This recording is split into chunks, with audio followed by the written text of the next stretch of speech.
bus that shouldn't be running. Silas Ward worked night security at the city transit depot. He didn't care much about bus schedules, missing passengers, or the dozen rumors drifting among drivers about the lonely midnight route. But he did care about one thing. A bus had come back last night with no driver and all the lights off. Yet the engine was still running. That wasn't supposed to be possible. He filed a maintenance report. They ignored it. Tonight, he had keys. Tonight, he was going to check it himself. 2. Not on any route. The bus wasn't parked where assigned. It sat alone at the far edge of the lot, rear lights faintly pulsing like breathing. He stepped closer. Numbers on the side were scratched off completely, as if something didn't want it identified. The doors hissed open on their own. Inside smelled like rain and metal and something older. Silas climbed the steps. Every seat was perfectly clean, perfectly empty. Except one thing. The aisle carpet looked darker in places, like something had soaked into it. Something thick. 3. The passenger list. The driver's clipboard sat on the dash. Silas flipped through. Names. Dozens of them. All recent. Every name had a check-in time, but no checkout. Except at the very bottom, a new name written tonight. Silas Ward. His stomach dropped. He hadn't written that. Behind him, the bus door slammed shut. Iva. Something under the floor. The engine rumbled low, like distant thunder. The lights flickered a sickly yellow. Silas tried the radio. Dead. He tried the emergency exit, locked from the outside. Then he heard it. From beneath his feet. A slow, dragging sound, like fingernails scraping metal. He dropped to his knees and pressed his ear to the floor. Something was under the bus, moving toward him, whispering his name, wet, broken, breathless. Silas. V. The window in the aisle. The lights shut off. Total darkness. Silas stepped backward, hands shaking until his shin hit something solid. A shape. No, not a shape. A window. Embedded in the aisle floor. A small rectangle of glass like an old inspection hatch. Something moved beneath it, close.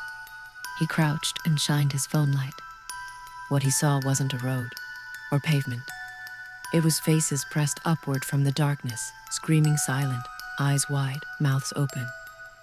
Like they were buried under the bus. Like they were trying to rise. 6. The previous driver. A face suddenly slammed upward against the glass from below. Silas screamed and fell back. The face spoke without sound at first, then words forced themselves through the metal floor like air escaping a sealed grave. Don't take a seat. Silas crawled toward the front.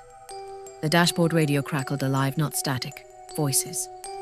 Dozens of voices layered together. Whispering stops. Street names. Final destinations. Then one voice separated from the others. Slurred. Terrified. I was the driver. You don't drive it, you feed it. The radio cut. The light snapped on, blood red. 7. The seats start filling. The aisle was empty, but the seats weren't anymore. Figures sat in them, gray. Still. Staring forward. Not passengers, more like dried bodies, slumped into human shapes. Some missing faces, some missing hands. Some with mouths stretched open in impossible screams. Silas backed away, breath choking in his throat. One figure slowly turned its head, a jaw hanging loose, eyes white and filmed. It spoke without moving lips. Everyone boards once.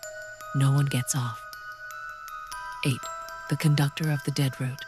The driver's seat turned. Someone or something sat there now, uniform torn open, chest caved inward, skin blackened like soot. Its head jerked once, twice, as if cracking itself into position. Then it pointed at Silas, not a gesture, a command. And in a voice that sounded like rust grinding bone, take your seat.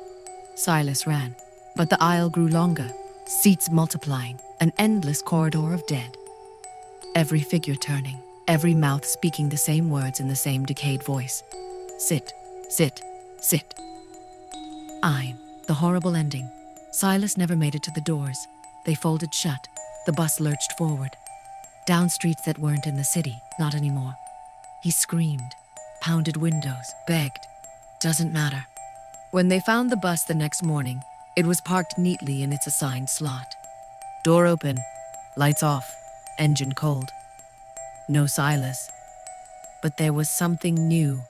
An old clipboard on the dashboard. A new name added at the bottom. Silas Ward. Checked in, 12:14 a.m. Checked out. Next blank line already drawn underneath. Waiting. X. The truth begins.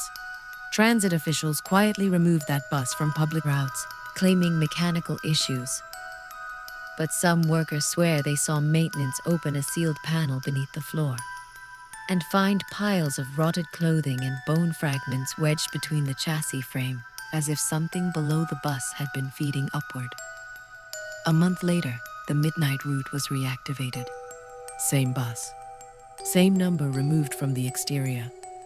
Same sound coming from beneath the seats on rainy nights. If you boarded by accident, don't sit down, because the moment you do, you're already the next passenger. And the bus always collects every seat, eventually.